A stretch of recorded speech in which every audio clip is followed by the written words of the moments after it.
오늘은 룻기서를 중심으로 한 달간 룻기서를 중심으로 말씀드리고자 합니다. 원래 여호수아기를 해야 되는데 가정의 딸이고 그래서 순서가 룻기서를 먼저 하는 것이 좀 좋겠다 싶어서 룻기서를 중심으로 무너진 가정을 하나님께서 어떻게 이렇게 회복해 가시는가 중심으로 오랜 주로 룻기서를 중심으로 같이 은혜 받기를 원합니다.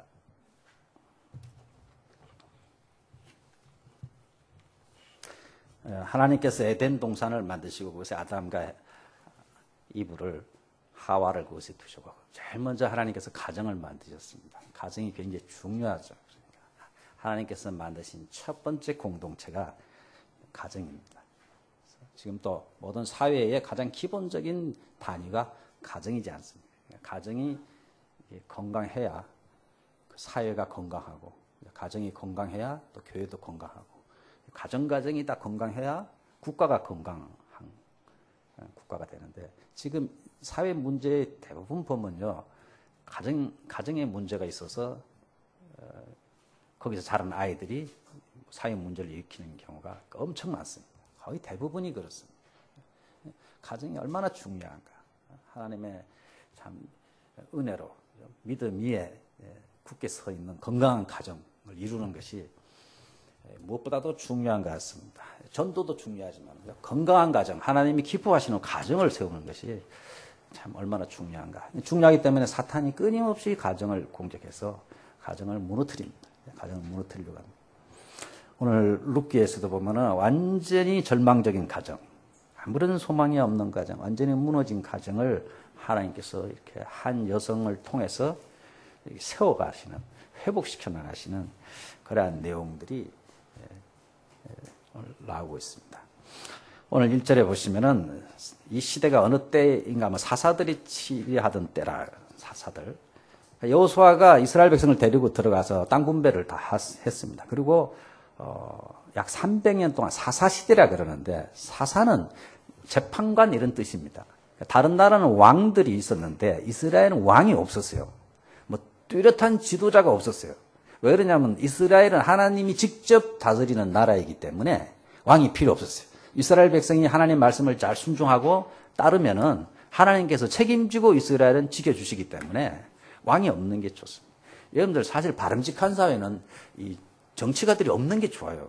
왕도 없고 없으면 무질서가 되고 엉망이 되니까 필요 악으로 할 수 없이 지금 세워가지고 우리가 세금 낸 걸로 돈 줘가면서 그 사람들의 이 다스림을 받으니까 이상한 일이죠. 그죠? 가장 좋은 것은 아무도 없는 게 좋아요. 그죠? 아무 간섭 없이. 제일 좋은데 그게 안 되니까 지금. 대통령도 뽑고 뭐 뽑는데 원래 이스라엘 백성, 하나님이 직접 다스리시기 때문에 이스라엘 백성이 하나님의 말씀에 각자가 충실하면은 왕이 필요 없었어요. 적이 쳐들어와도 하나님께서 보호해 주신다고 그렇게 말씀하셨습니다. 그러나 이스라엘 백성들이 아주 불신앙합니다. 하나님을 떠나고 막 우상숭배에 빠지고 하면은 하나님께서 주변 나라를 블레셋 같은 나라를 일으켜 가지고 이스라엘을 이렇게 매를 때리십니다. 정신 차리라고. 정신 차리라고 아니면 또 자연 환경을 통해서 지금 지진이 났습니다만 지진이나 특별히 이스라엘은 흉년, 기근을 통해 가지고 정신 차려 하나님께 빨리 돌아오라고 회개하라고 하나님께서 주변 나라를 사용하시든지 자연 환경을 하나님께서 사용하셨습니다. 그런데도 계속 이스라엘 백성들은 깨닫지 못하고 하나님이 구원해 주면은 살만하면은 또 이상한 짓을 하고 하는데 그 300년 동안의 그 사회의 특징이 그 룻기 한 장 앞에 넘겨보죠. 사사기 21장 마지막 절이 사사기 전체의 주제라고 300년 동안의 모습이라고 할 수 있는데 같이 한번 읽어보겠습니다. 사사기 21장 25절. 한 장이죠. 그죠? 룻기서 한 장 앞에. 시작. 그때에 이스라엘의 왕이 없으므로 사람이 각각 그 소견대로 행하였다. 이것이 오늘날도 똑같습니다. 각자가 다 왕입니다. 각자가 자기가 왕이어서 내가 생각이 옳다. 자기 생각대로 다 삽니다. 요즘은. 그러다 보니까 생각이 다 다르니까 맨날 싸우는 거죠. 맨날 싸우는. 부부도 집안에도 왕이 하나가 있어야 하는데 남편도 왕이고 아내도 왕이면 나라가 성립이 안 돼요. 나라가 성립. 이스라엘이 300년간 그런 시대에 사사시대에 일어난 일이라는 것입니다. 그러니까 얼마나 혼란스러운 때입니까? 이때는 특별히 기드온이 사사로 있었던 시대라고 그렇게 보고 있습니다. 이렇게 혼란한 이런 시대에 베들레헴에 살던 한 사람이 그 땅에 흉년이 들어가지고 모압이라는 땅으로 이사를 갑니다. 지금 말로 하면 이민을 갑니다. 이민. 여기 지도가 있는데 이스라엘 지도인데요. 아시죠? 위에 이게 갈릴리 호수고 그 밑에가 사해죠. 베들레헴이 어디냐면 여기입니다. 여기. 베들레헴이죠. 베들레헴. 예루살렘 베들레헴. 여기 사해. 모압은 여기입니다. 그러니까 여기서부터 이렇게 가요. 그렇게 멀지도 않아요. 우리가 뭐 미국 가는 것처럼 뭐 멀리 간 게 아닙니다. 요 사해가 여기서부터 여기까지가 70km입니다. 70km. 그러니까 여기서 이렇게 가도 한 100km? 그러니까 여기서 우리 오리브 사도 정도 되는 것입니다. 우츠노미아라든지 아니면 저 후지산 가는 고템바 정도 되는 그 정도 거리니까 그렇게 멀지는 않습니다. 근데 이 땅에 흉년이 들어가지고 먹을 게 없어가지고 두 아들하고 아내 나오미를 데리고 이 엘레멜렉이라는 사람이 모압이라는 땅으로 갑니다. 이 모압은 원래 아브라함의 조카 롯이라는 사람이 아니었습니까? 롯의 딸이 후손들이 커가지고 암몬과 모압이라는 나라를 만든 것입니다. 어떻게 보면 친척 좀 되는. 이리로 이사를 갔습니다. 근데 하나님께서는 하나님의 백성은 약속의 땅에 머물러라 그랬거든요. 특별히 이 베들레헴의 2절에 보시면은 베들레헴 중에서도 에브라 사람들이라 그랬는데, 미가서 5장 2절에 보시면은 베들레헴 에브라다야 너는 유다 족속 중에 작을지라도 이스라엘을 다스릴 자가 내게서 내게로 나올 것이다. 이것은 예수님이 태어날 것을 예언한 것입니다. 예수님이 오시기 700년 전에 이 책이 이미 있었어요. 미가라는 선지자가 베들레헴 에브라다야. 베들레헴 중에서도 에브라다는 그곳에 메시아가 그리스도가 태어날 것이다. 쭉 예언을 했습니다. 바로 거기에 살던 사람. 그러니까 유대인들은 이스라엘 땅, 약속의 땅을 떠나면 안 돼요. 왜냐하면 그곳에 예수님이 오시기 때문에. 그렇죠? 절대 떠나지 말라. 안 떠나는 것이 믿음을 지키는 거였어요. 그 당시에는. 더구나 베들레헴 그 중에서도 메시아가 오시는 에브라타 사람이 그 지역을 떠난다는 것은 완전히 신앙을 포기한 것입니다. 이들은 하나님의 약속보다는 지금 당장 살기 어렵다고. 당장 살기 어려워가지고 하나님의 약속의 땅을 저버리고 자기만 살겠다고 지금 이리로 이사를 간 것입니다. 근데 정말 이들이 그렇게 먹고 살기 어려웠는가 하면 21절에 보시면은 나오미가 나중에 뭐라고 고백하냐면은 내가 풍족하게 나갔더니 여호와께서 나로 비어 돌아오게 하셨다. 이거 보면 나갈 때 풍족하게 갔어요. 우리나라 사람들이 미국으로 이민 갈 때요. 그래도 처음 이민 갈 때는 몇 천만 원 몇 억씩 갖고 가지 않습니까? 그죠? 똑같아요. 이 사람들이 떠날 때 어느 정도 풍족하게 가지고 나갔다는 것입니다. 정말 베들레헴에서 먹을 것이 없고 굶어 죽을 지경이 돼서 떠난 게 아니고 이런 말을 요리요이 세 가지 보다 나은 삶을 위하여서 떠난 것입니다. 많은 걸 가지고 떠난 것입니다. 베들레헴이라는 뜻은 베트라는 것은 집이라는 뜻이고 레헴은 빵이라는 뜻입니다. 그러니까 베들레헴은 빵집이라는 뜻이고 떡집, 빵집, 먹을 것이 많은 집 이런 뜻입니다. 근데 먹을 것이 많은 집이 먹을 것이 없어요 지금. 아이러니컬하죠, 그죠? 이곳에 생명의 떡이신 빵이신 예수님이 오실 곳이기 때문에 이름도 참 미리 뜻이 있는 이름을 지어놨어요. 근데 이곳에 기근이 들었어요. 하나님이 약속하신 땅에 하나님의 약속하신 백성에게 어려움이 올 때 하나님의 뜻을 빨리 깨닫고 하나님이 이걸 통해서 나를 깨우쳐 주시는구나 하고 하나님께로 되돌아가야 되는데 그래도 배진우 집사님은 그날 전화를 했더니 못 간다 그러더라고 민간일로. 그래서 아까 간증을 들으니까 그나마 그렇게 깨달아가지고 있어야 할 곳에 있어야 될 사람이 없으면은 이렇구나는 깨닫는 건 좋아요. 아무튼 좋게 해석하면 돼요. 베들레헴에서 하나님의 은혜를 사모하면서, 그렇죠? 왜 하나님께서 이런 고난을 우리에게 주셨는가를 생각을 하면서 하나님 앞에 회개하고 하나님의 은혜를 다시 사모하면서 기다려야 됐어요. 인내를 가지고. 하나님이 무조건적으로 베푸르신 은혜를 히브리어로 헤세드라 그러면 헤세드. 기억해 두세요. 이런 단어 하나는 헤세드. 기억해 두세요. 하나님이 베푸시는 은혜를 헤세드라는, 이걸 영어로는 그레이스라고도 번역하고요.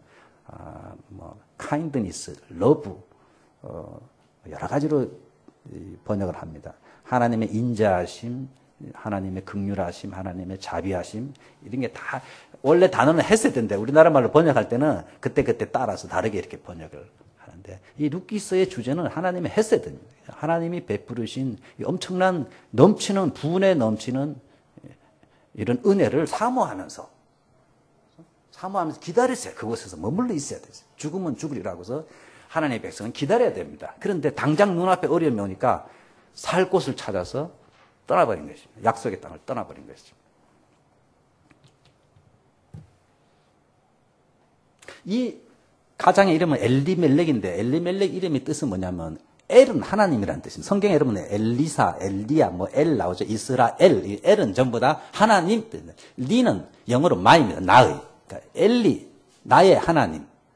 엘리 멜렉, 멜릭은 왕이라는 뜻입니다. 멜렉, 왕이니까 나의 하나님은 왕입니다. 이런 이름입니다. 굉장한 이름이지 않습니까? 그런데 나의 하나님은 왕입니다 하고 왕이 다스리는 곳에 있어야 되는데, 이 사람이 도망을 갔으니까 입으로는 이름은 나의 하나님은 왕입니다지만 실제로는 나의 하나님은 왕이 아닙니다 하고 도망간 것입니다. 여러분들. 입으로는 믿지만은요, 이 행동으로, 삶으로 하나님을 부인하는 사람들이 얼마나 많은지 모르죠. 오늘 또 이곳에서 찬양하고 하지만 바깥에 나가면 다른 삶을 사는 사람이 많아요. 이름 잘 지어야 됩니다만은 그 이름에 맞도록 안 살면은 아무런 의미가 없어요. 엘리멜렉 얼마나 좋은 이름입니까? 아들들의 이름은 별로 안 줘요. 이 아들들은 말론과 기련인데 허약하다, 쇠약하다 이런 뜻이에요. 무슨 아들 이름을 그렇게 지었는지 모르겠어요. 제가 일본에 처음 왔을 때요, 큰 뉴스가 된 아들 이름이 있었어요. 뭔지 아세요? 악마, 악마. 자기 아들 이름을 악마라고 지었어요. 텔레비전 뉴스 나고 난리 나서 한 20년 됐죠. 여러 가지 뜻이에요. 악구마 되면 모든 것을 참는다 이런 뜻도 있고, 악구마는 강하다 이런 것도 있고. 근데 그 재판에서 쳤어요. 그 이름 못 쓰겠어요. 아이가 이지매 당한다고. 근데 부모는 찌어있는 인간, 강한 아들 이름을 악마라고 지었어요. 그때. 참 그 부모님도 참 희한하지 그랬더니.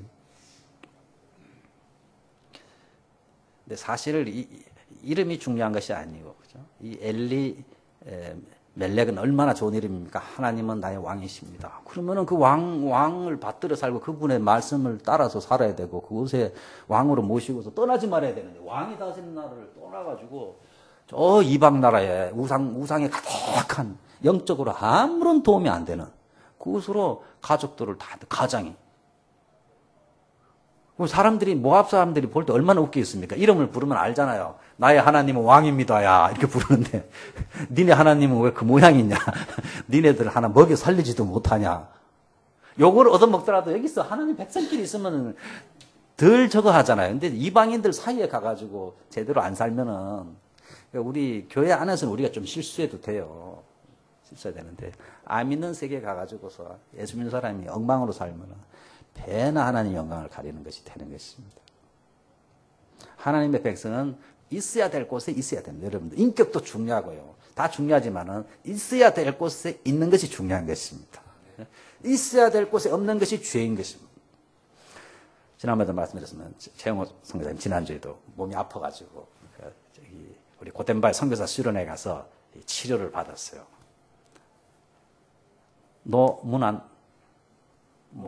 노안후 목사, 여러분 유튜브에 노안후 목사 치면은 그 몸 운동하는 게 나옵니다. 그 목침으로 가지고 굉장히 효과적입니다. 꼭 여러분들 해보실 바랍니다. 그분이 거룩에 대해서 정의를 내렸는데 기가 막힌 정의를 내렸어요.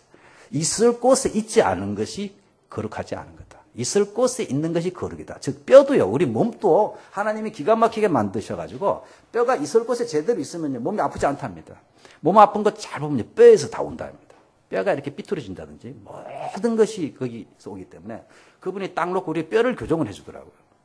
그 자리에서 다 나와버리더라고요. 비염도요, 이렇게 때리래요. 이렇게 반대쪽으로 때리고 이게 막 자꾸 때리면 뼈가 저 위치를 찾아간대요.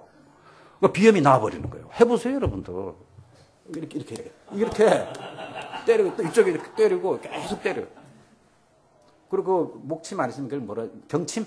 경침을 가지고 뒤에다 대고서 탁 치면요, 비염이 나와버려요, 그냥. 그러니까 우리 몸을 때리면요, 제 위치로 들어간대요. 근데 그분 사람을 눕혀놓고 발로 막 차더라고, 이렇게. 여기를. 그러면 이 뼈가 이렇게 제 위치로 들어간대요. 그러니까 제 위치에 없는 게 이게 죄래요, 죄, 몸도. 몸도 제 위치에 있어야 되고요. 사람이 있어야 될 곳에 있어야 돼요, 이게. 있어야 될 곳에 없는 게 죄. 장소도 그렇고 위치도 그러고요. 아담이 있어야 될 곳에 있어야 되는데 마귀 말 듣고 따먹다가 범죄한 거 아닙니까? 그렇죠? 여러분들 일요일 날 11시에서 12시 사이는 어디에 있어야 돼요? 교회에서 예배 드려야 되죠. 그죠? 근데 배집사님 자전거 타고 가다가 사고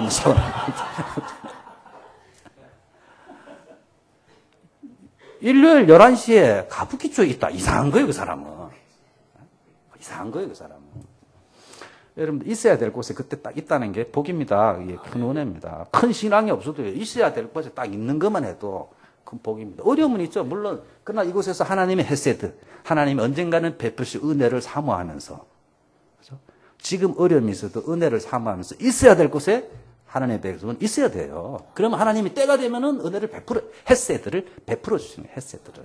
그런데 그거 싫다고 좀 어렵다고 단장 먹고 살라고 저리로 갔어요. 근데 갔는데 어떻게 되냐면, 여러분들 성경 보시면은 3절에 뭐라고 나옵니까? 엘리멜렉이 죽고 얼마 안 가서 남편이 죽어버려요. 이 사람이 죽어버려요. 나의 하나님은 왕이시다. 죽어버렸어요. 그러니까 이제 두 아들이 남았는데 아들들이 이제 결혼을 합니다. 그것도 이스라엘 백성은 이스라엘 사람과 결혼을 하라 그랬는데 그 땅의 모압 여자들하고 결혼을 합니다. 이 신앙이 없는 사람들하고 결혼을 합니다. 근데 신앙이 없는 사람과 결혼하면 엄청 고생합니다. 많잖아요, 우리 주변에. 물론 하나님의 특별한 은혜로 구원의 계획이 있어서 그 사람을 통해 가지고 하나님께서 많은 사람을 이렇게 구원하기도 하십니다만은 그 과정은 쉽지 않습니다. 쉽지 않습니다. 근데 그래서 하나님께서 이방인들과 결혼하지 말라. 왜냐하면 이방인과 결혼하면 이방인들이 그 문화를 가지고 들어오기 때문에. 그 이방인 문화는 대부분 우상숭배 문화였습니다. 일본도 문화로 하는 것은 결국 신사 문화입니다. 신사와 관계된 일본의 맛집이가 전부 신사랑 관계되는 종교적인 게 있어요. 그게 그냥 문화가 아니고. 그래서 하나님이 결혼을 하지 말라. 결혼하면은 여자가 들어와서 영향을 끼치기 때문에. 솔로몬도 그래서 무너졌고 이스라엘의 많은 왕들이 그래서 무너진 거거든요. 그 똑똑한 솔로몬이, 그 정말 엄청난 솔로몬이 무너지거든요. 여자들 때문에.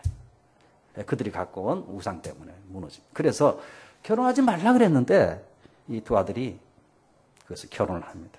근데 그 부인의 이름이 4절에 보시면 오르바와 또 한 사람은 루시다.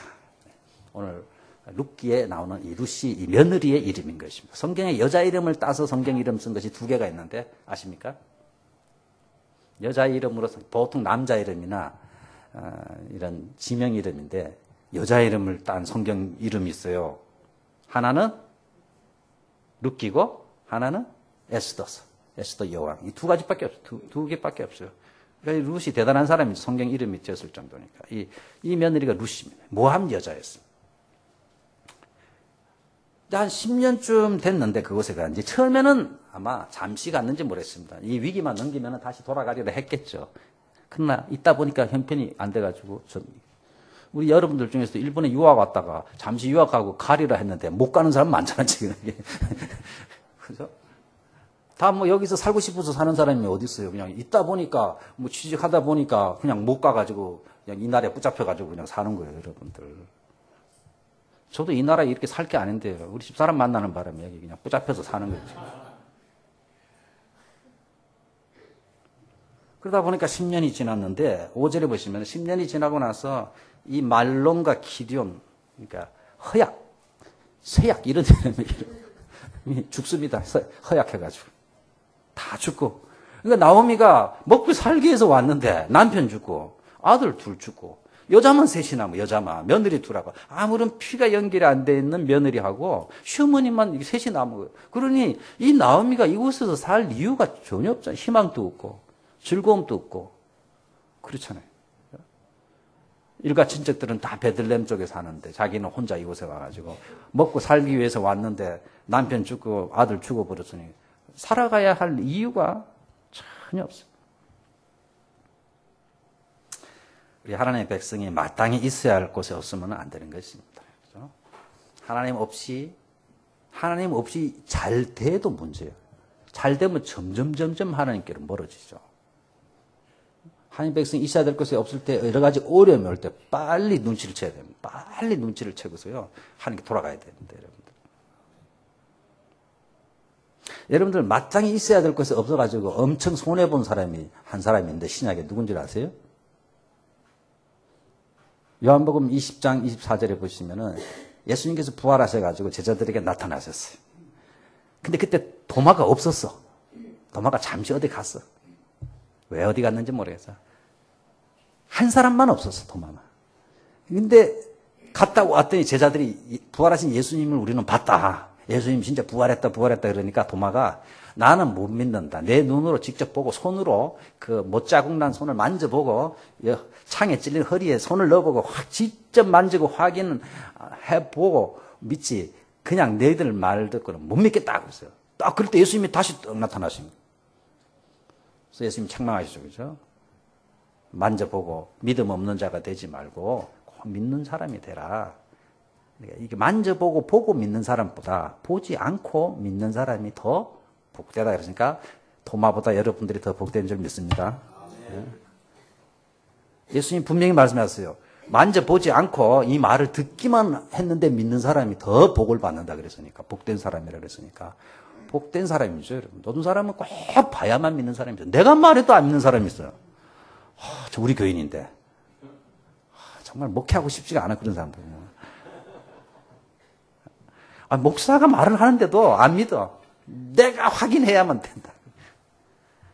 왜 도마가 그러냐면은 처음에 제자들이 있을 때 같이 없어서 그래요. 여러분 성경 공부할 때 같이 하고 설교할 때 들어야 되는데 목사님 뭐라 그랬죠? 지난번에 안 나온 거야. 중요한 설명 다 했는데 빠져버렸어요. 그러니까 하나님의 백성이 있는 곳에 여러분 같이 있는 것이 좋습니다. 같이 있는 것이 좋습니다. 그래서 나오면은 이제 남편도 죽고 아들도 죽고 아무런 소망이 없는데 들려오는 소식이 이 베들레헴에 하나님이 은혜를 베풀어서 이제 기근이 끝쳤다. 기근이 끝이고 이제 이제 곡물이 막 자라고 이제 먹을 것이 생겼다는 소식을 들었어. 그러니까 이곳에 있으면 뭐하나 내가 고향으로 돌아가자 이렇게 된 것입니다. 고향으로 돌아가자. 저도 이제 나이가 자꾸 얼마 먹진 않았는데 벌써 57입니다. 이렇게 봬도 한국 나이로 58입니다. 근데 이상하게 자꾸 고향에 가고 싶어요. 고향에 가고 싶어. 나리타 공항에 바래다 주고 이렇게 오면요. 가고 싶어. 같이 가고 싶어 죽겠어. 어떤 때는. 더군다나 이 나오면은 아무런 소망이 없는 이곳에서 살 이유가 없어. 그 다음에 베들레헴에 하나님께서 은혜를 베푸셨다는 것을 듣고서 고향으로 가야 되겠다 하고 이제 6절에 보시면은 양식 주셨다함을 듣고 유다 땅으로 7절에 돌아오려고 길을 행하다가 이렇게 되었어. 좋은 소식을 듣는 것이 얼마나 좋습니까? 이게 복음 아닙니까, 여러분들? 자꾸 엉뚱한 소식 듣지 말고 좋은 소식을 듣고요. 좋은 소식을 듣고 빨리 반응을 해야 돼요. 내가 어디서부터 잘못됐는가 하고 돌아가야 돼. 신약 성경 누가복음 15장 여러분들 보시면 탕자의 비유가 있지 않습니까? 좋은 렘브란트의 돌아온 탕자라는 그림이 있는데요. 이 참 그림이 너무너무 잘 되어 있어요. 화란의 화가 렘브란트가 죽기 2년 전에 누가복음 15장 11절부터 32절까지 나오는 돌아온 탕자 이야기였습니다. 여러분 잘 아시죠? 두 아들이 있었는데 이 밑에 아들이 아버지가 살아있는데 보통 유산은 아버님이 돌아가시고 나서 받는 건데 살아있는데 살아있을 동안에 재산을 깨끗하게 정리를 해가지고 형님 줄 거 내 거 나눠가지고 저한테로 돌아올 몫을 주십시오 그랬어요. 아버님이 얼마나 섭섭하겠습니까? 아버님이 줬어요. 그때 이걸 가지고 외국에 나가가지고 물 쓰듯이 돈을 썼어요. 창녀들하고 놀고 막 돈을 거의 다 썼어요. 그 땅이 또 기근이, 큰 기근이 왔다. 이 기근은요, 하나님이 하나님의 백성을 부르는 것입니다. 기근은. 빨리 정신을 차리고 하나님이 큰 소리로 부릅니다. 어떤 사람은 그래요. 이런 어려움, 기긴, 대환란 핍박은요, 하나님이 우리를 보통 목소리로 안 되니까 확성기로 부르는 거다. 그래서 하나님의 확성기대, 확성기. 큰 소리로 부르는 거예요. 여러분들 큰 어려움이 있으면요, 하나님이 나를 확성기로 부르시고 계신다는 것을 아셔야 돼요. 기근이 와가지고 먹을 것이 없어가지고 남의 집에서 일하고 돼지를 키우는데, 이스라엘 백성은 돼지를 부정한 짐승이라서 가까이 안 합니다. 근데 돼지를 키우고 먹을 것이 없어서 돼지에게 주는 쥐엄 열매라 하는데, 일본 성경은 이나고 마메라고 되어 있는데 그것을 먹습니다. 먹을 게 없어가지고. 근데 그것도 주는 사람이 없었더라. 성경은 그렇게 말하고 있습니다. 그래서 그때서 비로소 이 아들이 떨어질 대로 다 땅바닥으로 떨어지고 나서 거지가 돼가지고 먹을 것도, 짐승이 돼지가 먹을 것도 제대로 못 먹는 그 상황에서 비로소 아버지 집이 생각났더라. 그것도 은혜입니다, 여러분들. 그때 아버지 집을 생각해야 돼요. 우리 아버지 집에는 일꾼들도 이런 거 안 먹는데 먹을 것이 많아가지고 안 되겠다. 내가 아버지 집으로 다시 돌아가야 되겠다. 결심을 합니다. 아들이라고는 이제 말할 자격이 없으니까 일꾼으로의 한 사람으로 아버지께서 저를 써주세요. 저를 아들이라 부르지 마시고, 내가 너무너무 죄송하니까 자격이 없으니까 일꾼으로 받아주시면 먹기만 해도 좀 되겠다 해서 돌아갑니다. 돌아와가지고 보니까 아버님은 매일 아들이 나간 때 밖에서 기다렸던 것입니다. 그래서 다른 사람은 못 알아보는데 거지가 돼가지고 멀리서 오는데 어떻게 알아보겠습니까? 근데 아버지는 알아보고 쫓아가서 끌어안고 지금 맞이하는 장면인 것입니다. 이것이. 여기가 아버지입니다. 아들, 큰 아들은 거리를 두죠. 이 화가들이 참 멋있어요. 일부 거리를 두고 막대기를 딱 짚고 이렇게 동생을 좀 이렇게 거리를 두는 이런 모습을 잘 표현하고, 이 빛이 이쪽만 있죠. 여기 핵심은 아버지의 손하고 얼굴입니다. 그렇죠? 그다음에 이 아들의 얼굴.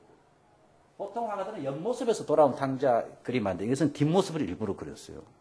그러면서 자세히 보시면은 이 아들의 얼굴을 보시면요, 이 태아의 머리카락이 없고 일부러 태아의 모습을 했어요. 어머님의 뱃속에 있는 모습을 해서 아버님의 품에 안기는 것이 원래 어머님의 뱃속에 찾아가듯이 이 탕자가 이렇게 찾아가는 것입니다. 이것이 죄인이, 하나님을 떠난 죄인이 하나님의 품 안으로 돌아가야 하는 그 원시, 그 태아의 모습으로, 그렇죠? 그 품에 안기는 이런 모습입니다. 그리고 이 아버지의 손을 보시면은 오른손 왼손이 다릅니다, 여러분들. 이것은 여자의 손이고 이건 남자의 손입니다. 그러니까 일부러 화를 했어요. 한 손은 어머님의 따뜻한 손으로 맞이하고 하나는 힘 있는 아버지의 손으로 이렇게 아들을 이렇게 맞이하는 그러한. 자세하게 안 보면 모르죠. 이게. 자세하게 안 보면. 저도 몰랐죠. 누가 설명해 주니까 알았죠. 이거. 이 얼굴을 보시면은요, 얼굴이, 눈이 초점이 없어요. 눈이. 왜냐하면 아들을 너무너무 기다려가지고 거의 시력이 없어진 거지. 그래서 이 눈에는 자기 아들을 정죄하는 모습도 아니고요, 그 아들을 불쌍히 여기는 하나님의 헤세드, 하나님의 긍휼하심과 자비하심으로 이 참 죄에 빠져서 떨어질 대로 떨어진 아들을 따뜻하게 맞아들이는 아버지의 모습을 이 화가가 이렇게 나타내요. 이 화가들도 대단해 보면, 그죠? 저는 옛날에 화가들을, 음악가들을 정말 비생산적인 직업에 있는 나쁜 사람이라고 생각했는데 대단한 것 같아요, 화가들. 이 돌아온 탕자는 정말 우리 애가 고등학교 시험을 칠 때 면접을 7번 보는데요, 마지막에 저랑 아들에게 들어간 면접을 본 선생님이 성경을 좋아하냐 그래서 우리 애가 예, 좋아합니다 그러더라고. 맨날 교회 와서 잠만 자더만.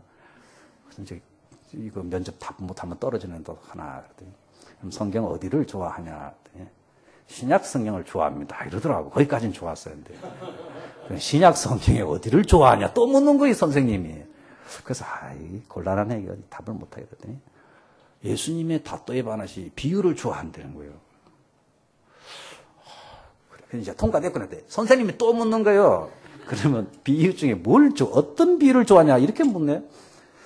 이게 답을 못하겠네 했더니, 호돈 문석구는 하나씩. 돌아온 탕자 이야기를 좋아한대. 그래서, 어이구, 대꾸는 했더니, 또 묻는 거예요, 선생님. 선생님 3명이 앉았는데 뭐라고 묻냐면은, 왜 그거를 좋아하냐, 이러는 거예요. 그래서, 야, 이놈이 뭐라고 답변했더니, 와다시 또 니때루 까라 됐어. 나랑 닮아서 그렇대. 그래서, 근데 호투했어요. 붙었어요, 그래가지고. 이걸 볼 때마다 그 생각이 나요.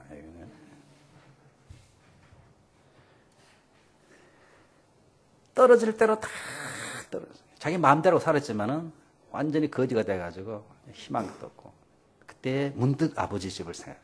여러분들, 떨어질 대로 떨어지고 갈 곳 없고 절망적인 상황에서요. 우리가 하나님의 품을 생각해야 됩니다. 우리는 돌아갈 곳이 있으니까 얼마나 감사한지 모르세요. 분명히 여러분들 중에 앞으로 50년 안에 극도로 타락할 사람이 있을 거예요, 여기서부터. 누구라고 말은 안 하겠어요, 제가.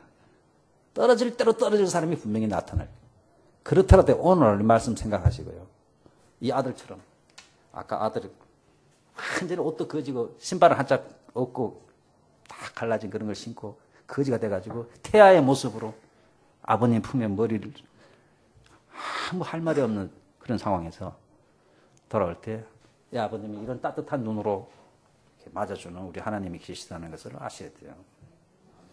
그래서 이 기근을 통해서 도망갔습니다만은 다시 베들레헴에 하나님께서 은혜를 베푸셨다는 소식을 듣고서 이 아들이, 이 나오미가 이제 자기 고향으로 돌아가는 것입니다. 근데 돌아가면서 마음에 걸리는 것이 며느리가 마음에 걸리잖아요. 이 아들도 없고 재산도 없고 이 며느리들을 어떻게 할까 했을 때 나오미가 그래도 양심이 있으니까 며느리들을 불러가지고 가다가 안 되겠다. 너희들은 아직 젊으니까 모압 땅에서 다른 좋은 남자를 만나서 재혼을 해라. 나는 어떻게 해줄 수가 없다. 원래 이스라엘 법에는 그 남편이 죽으면 엄마가 또 아들을 낳고 그 밑에 동생이 형수를 취해가지고요. 자식을 낳아줘야 돼. 법이 그렇게 돼 있어요. 형사 취수법, 어려운 말로 그렇게 하던데, 그 형의 부인을 취해가지고 자기가 아들을 낳아줘야 돼. 그러면 자기 아들이 되는 게 아니고 형의 아들이 되는 거예요. 그래서 가문의 땅과 가문의 그런 것들을 이어가게끔 하기 위한 제도로, 그렇게 해줘야 돼. 근데 만약에 아무도 없다 그러면요, 또 애를 낳아가지고 줘야 돼. 근데 나오미가 나이가 많으니까, 언제 내가 아이를 놓겠으면, 낳았다 한들 이 30년을 기다려야 되는데, 언제 그렇게 기다리겠는가? 그러니까 불가능하다. 그러니까 딸들아, 그냥 너희 어머님 집에 돌아가서 이따가 좋은 남자 만나서 재혼을 해서 이곳에서 그냥 평안하게 살. 나는 내 고향으로 돌아가겠다 그랬습니다. 그랬더니 이들이 뭐라 그럽니까?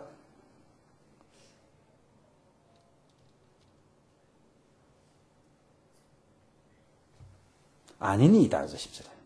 우리는 어머니와 함께 어머니의 백성에 돌아. 둘 다 이렇게 말했어요. 이것은 진짜로 말했습니다. 우리 안 돌아갑니다. 어머님을 모시고 어머님의 백성에게로 같이 우리는 돌아가겠습니다. 얼마나 기특합니까? 근데 한 번 더 나오미가 가게 말하면 아니다. 나는 아무 소망이 없으니까 부디 좀 이곳에 있는 너희들 부모님 집으로 가서 다시 재혼해서 인생을 새롭게 살아야 되지 않겠는가? 맞는 말입니다.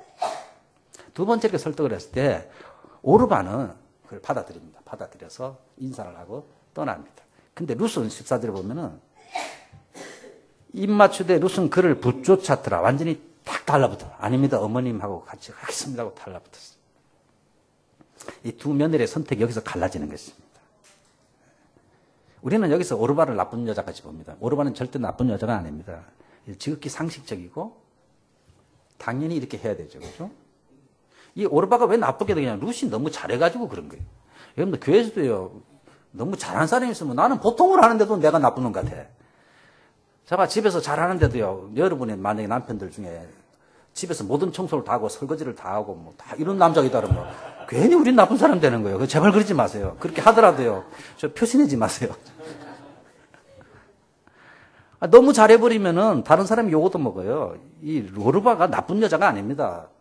처음에는 진짜 같이 갈라 그랬고. 시어머님이 아니다. 오히려 같이 가는 게 내가 너무 부담스럽고 힘들다. 해서 당시에 참 자식도 없고 남편도 없고 이런 가운데 다시 고향으로 돌아가는 것은 지극히 정상적인 것입니다. 근데 룻은 그러지 않았어요. 룻은 뭐라고 말합니까? 오늘 16절, 17절에 유명한 구절이죠. 정말 이때야말로 룻의 진짜 신앙이 담의 사례로 참 신앙이 지금 테스트를 받는 기간이에요. 여러분들 보통 때는 몰라요. 정말 아무런 소망이 없고, 그죠? 아무런 희망이 없고, 그럴 때도 끝까지 하나님의 은혜를 붙잡고 신앙의 결단을 내는 그때 진짜 믿음인 것입니다. 좋을 때는 모릅니다, 여러분들. 좋을 때는 몰라요. 정말 어려울 때는 정말 이런 결단하기가 쉽지 않은데요. 룻은 오늘 뭐라 그럽니까? 어머니를 떠나 어머니를 따르지 말고 돌아가게 나에게 말하지 마시옵소서. 어머니가 가시는 곳에 나도 가고 어머니께 유숙하는 곳에 나도 유숙하겠나이다. 어머님의 백성이 나의 백성이 되고 어머님 하나님이 나의 하나님. 이게 성경에서 가장 아름다운 고백, 신앙 고백이에요. 가장 아름다운. 여기 자세히 보면요. 나오미가 좋아서 따라간다는 말이 아닙니다. 나오미의 하나님 때문에 가는 것이고 하나님의 백성이 나오미의 백성이 하나님의 백성이기 때문에 간다는 것이지 어머님의 인격에 반해가지고 또 어떤 사람은 그래요. 이 룻처럼 좀 이렇게 얼마나 멋있는 며느리냐 그러면요. 시어머님이 나오미처럼 좀 잘해봐요. 그러면 나도 그렇게 하면 또 이렇게 말한다. 근데 시어머님이 잘해서 가는 게 아닙니다. 시어머님을 통해서 들은 그 하나님, 그렇죠? 그 하나님의 백성이 되고 싶은 것입니다. 어머님 믿는 그 하나님이 나의 하나님이 되고 어머님이 죽으시는 곳에서 나도 죽어 거기 장사될 것이요. 어머님이 가는 곳이 예수님 오실 땅 아닙니까? 그것을 붙잡았어요, 이 여자가. 붙잡았어요. 하나님의 약속의 말씀을 붙잡았어요. 약속의 땅을 붙잡았어요. 만약에 죽음 외에 어머님을 떠난 일이 있으면 하나님께서 내게 벌을 내리시기를 원합니다. 얼마나 놀라운 고백입니까? 룻은 어머님을 따라서 자기 거꾸로죠. 아까 모압에서 베들레헴으로 돌아오는 것입니다. 베들레헴에 왔더니 동네 사람들이 알아보고 이야 나오미가 돌아왔네. 남편 죽고 아들 죽고 돌아와요. 부르니까 나오미가 내 이름을 나오미로 부르지 말라. 내 이름을 마라로 불러라 그러는데 지난번에 마라의 쓴물 해적 출애굽기 공부할 때 마라는 쓰다라는 뜻입니다. 괴롭다. 나오미는 기쁘다, 즐겁다는 뜻이에요. 그러니까 나오미란 이름은 거의 다 기독교 이름입니다. 일본에서. 한자도 있습니다. 사카시사 목사님 그 큰딸인 경찰관이 나오미입니다. 이름이 나오미. 여기서 따가지고 즐거움, 기쁨 이런 뜻입니다. 딸로 오면요 나오미라고 지었어요. 여러분들. 나오미. 근데 나오미라고 부르니까 내 인생 완전히 망해서 돌아왔는데 나오미라고 부르지 말라. 나를 마라로 불러다오 제발. 내가 쓰다. 내 인생이 너무 괴로워. 하나님이 나를 치셨다. 하나님 나를 치셨다. 나는 너무 괴롭다. 마라로 불러라 그랬어. 내가 풍족하게 나갔더니 비어 돌아갔어요. 하나님 자녀가 있을 곳에 없으면요 풍족하게 나가도 빈손으로 돌아오는 것입니다. 여러분. 여호와께서 나를 징벌하셔서 나를 괴롭게 하셨다. 나를 나오미로 부르지 말라. 유일한 나오미에게서 유일한 그래도 힘은 룻이 같이 와줬다는 거예요. 룻이 같이. 이 룻이 이 아무런 소망 없는 할머니를 모시고 여기서 온다는 것은 보통 일이 아닙니다, 여러분들.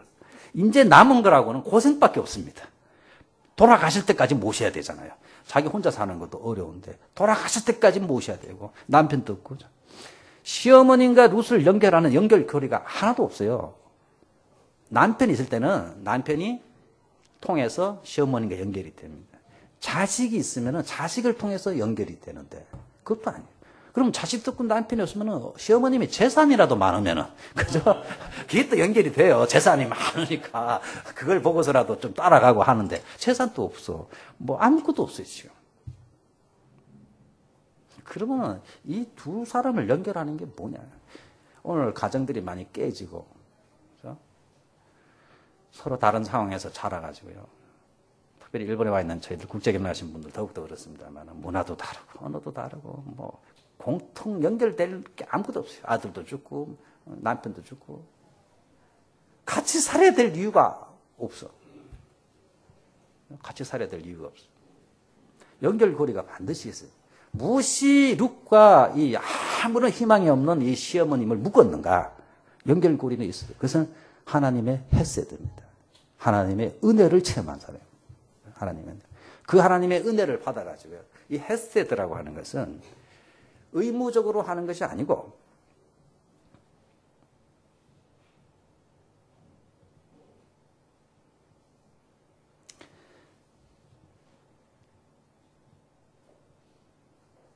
의무적으로 그냥 해야 되기 때문에 하는 것이 아니고 그것보다 더 넘치도록 베푸는 그런 배려, 그런 베품 이런 것들을 말하고 있어요. 그러니까 아까 오르반은 그냥 의무적이고 상식적으로 했어요. 요거들 먹을 짓이 아니에요. 근데 룻은 하나님의 헤세드를 체험한 사람이기 때문에 그 헤세드를 또 보여주는 것입니다. 그렇게까지 안 해도 욕할 사람 아무도 없는데 하는 것입니다. 그것이 하나님의 헤세드, 하나님의 메구미를 체험한 사람, 자비를 체험한 사람이 나타내는 그런 모습인 것입니다. 그러니까 어머님과 연결된 것은 아무것도 없어요. 돈도 없고 희망도 없고 아무것도 없는데 그가 체험한 하나님의 놀라우신 은혜로 말미암아서 자기도 조건 없이 어머님에게 베푸는 것입니다. 하나님이 베풀으신 이 은혜, 신앙이 이들을 둘을 연결하는 유일한 연결고리인 것입니다. 오늘날 가정에 여러분들 부부를 가정에서 보면 어려움이 많이 옵니다. 경제적인 어려움도 오고요. 또 남편이 병이 들기도 하고. 건강한 남편을 좋아하는데 병 들면 버려야 됩니까, 그러면? 돈도 없고 실패하고 병 들면 연결고리가 아무것도 없잖아요. 그럴 때 어떻게 그 가정을 지켜야 할 것인가? 우리 신앙인들에게 있어서 가장 큰 것은 하나님의 헤세드입니다. 하나님의 헤세드를 공유해야 돼요. 그 은혜가 있기 때문에 모든 것을 이기는 것입니다. 모든 것을 이기는 것입니다. 아무런 소망이 없는 남편 소망이 죽어버렸으니까. 남편도 힘든데 시어머님을 따라서 외국에까지 가서 평생 죽을 때까지 모셔야 되는 이 결단을 선택을 도대체 무슨 힘이 이렇게 만드는가 했을 때에 하나님의 은혜를 체험한 사람입니다. 그래서 자기도 그 은혜를 베푸는 것입니다. 그 은혜를 베푸는 것입니다.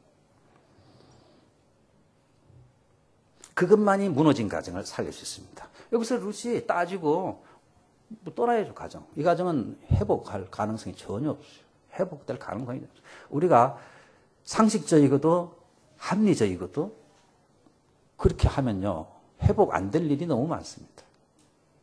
회복은 더 지나치게 은혜를 베풀어야만, 배려를 해야만 돼요. 우리 애가 뭘 시키면요, 밑에 놈이 요즘 머리 커졌다 그러는지 내가 왜 그걸 해야 돼? 이렇게 자꾸 따지는 거예요. 그럼 나도 화가 나가서 어떤 때는 그래. 내가 이놈을 학비를 왜 내야 돼? 이런 생각이 들 때가 있어. 고등학교가 졸업시켰으면 됐지. 왜냐면 애들이 그래. 내가 왜 그걸 해야 돼? 안 해도 되지. 안 해도 되지. 안 해도 돼요. 그죠? 안 해도 돼. 한다고 병나냐? 세상에 꼭 해야 될 일만 하면 세상이 얼마나 각박하겠어요, 여러분들. 꼭 해야 될 일만 한다면은. 여러분들 가다가 교통사고 나서 사람이 넘어져 있을 때요. 내가 그걸 경찰에 신고하고 그 사람 수발 들고 전화해주고 안 해도 돼요.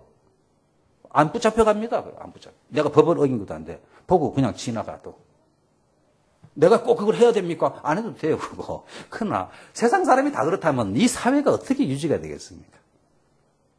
안 해도 될 일을 해야 됩니다. 헤세드, 하나님의 헤세드. 거기까지 안 해도 되지만은 내가 더 넘치게 해주는 것이 하나님이 우리에게 주시는 은혜라는 것입니다. 그게 은혜라는 것이. 우리 예수 믿는 사람은 좀 그릇이야. 근데 뭘 따지고 택시 타고 제발 한국 가서 택시 타면요.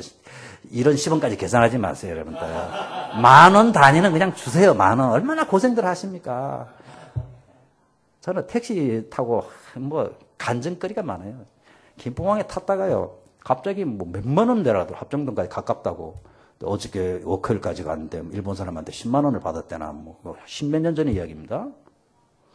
나는 메타대로 줍니다. 나는 메타대로, 말은 그렇게 해도 메타대로 절대 안 주고 몇만 원 더 줍니다, 항상.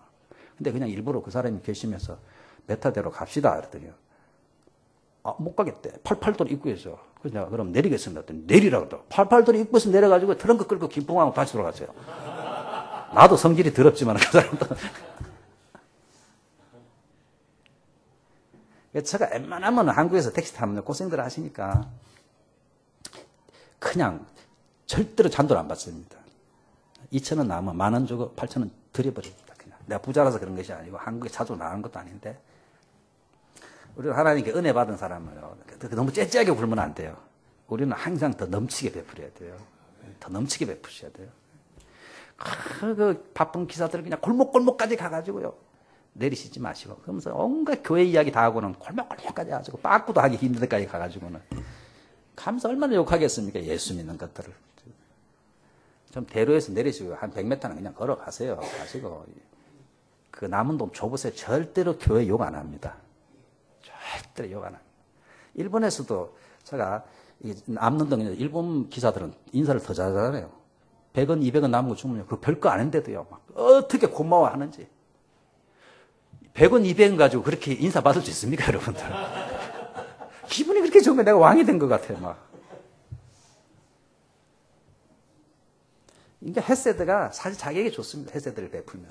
하나님의 그 넘치는 배려, 넘치는 긍휼을 루시 자기가 배웠고 체험했고 그것을 그렇지 아니하면은 이 가정이 유지가 되지 않습니다. 여러분들. 부부간에도 그렇고요. 넘치는 것으로 내가 그냥 더 넘치게 줘버려야지 이거를 따지기 시작하면은 아무것도 안 됩니다. 교회도 그렇고요. 우리 예수 믿는 사람은 하나님의 헤세드의 은혜로 사는 것입니다. 결국은. 그죠? 헤세드가 없으면 안 돼요. 아무것도 안 됩니다. 그래서 이 한 사람 루스로 말미암아서 환경과 모든 벽이 얼마나 많습니까? 그거를 다 뛰어넘어서 이 희망 없는 시어머님을 모시고 약속의 땅으로 갑니다. 나중에 보겠습니다. 이 사람이 다윗의 할머니가 되는 것입니다. 할머니가 예수님의 족보에 들어가는 이런 엄청난 사건이 앞으로 펼쳐지는 것입니다. 얼마나 놀라운 일인지 모르겠습니다. 여러분들 가정의 달에 정말 하나님의 헤세드로 여러분들 가정을 세워야 됩니다. 여러분들. 먼저 믿은 은혜를 체험한 사람만이 그 가정을 세울 수 있습니다. 그 붙잡고 기도하시기 바라겠습니다. 때가 되면 하나님이 반드시 하나님의 헤세드를 우리 가정에 부어줄 것이다. 그렇다고 베들레헴을 떠나면 안 되고요. 부어줄 것을 믿고서 우리가 인내해야 될 줄 믿습니다. 기도하겠습니다. 살아계신 하나님 아버지, 오늘 또 무너져가는 가정들이 얼마나 많습니까? 루세에게 부어주셨던 하나님의 헤세드, 넘쳐 흐르는 은혜를, 자비를 저희들에게도 부어주셨소. 망가져가는 저희 가정들을 회복하고 세울 수 있는 저희들 다 되게 하여 주옵소서. 예수님의 이름으로 기도합니다.